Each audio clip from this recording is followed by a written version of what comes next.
দর্শক দেখো এখানে ইকবালপুর হসপিটাল আউটডোরে কত ভিড় দেখো, কত লোক এখানে সমস্ত রোগের চিকিৎসা করা হয়। এটা ইকবালপুর গ্রামীণ হসপিটাল, ওখানে ওষুধ নেওয়া হয়। তারপরে ওইখানে রক্ত পরীক্ষার বিভাগ, ওখানে ওষুধ দেওয়া হয়। ওই জায়গাটা দেখুন,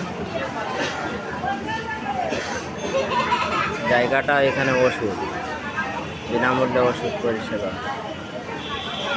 সরকারি। তারপরে ওই যে লাইনটা দেখতে পাচ্ছ, ওই লাইনে ডাক্তার দেখানো হয়। আর সেই যে ধারে, ওই ধারে হচ্ছে টিকিট দেয়। যারা আসবেন জানেন না, দেখে নিন।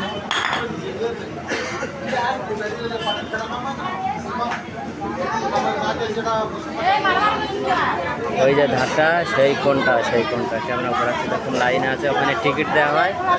এইখানে রুগীদের ওই যে পুরো লোকটা আছে, ওইখানে ডাক্তার লাইন। এখানে হচ্ছে অ্যাম্বুলেন্স আছে, সমস্ত পরিষেবা দেওয়া হয়। মেন হসপিটাল এইটা রুগী দেখানোর জন্য, এই হসপিটাল, এখানে ভর্তি করা হয়।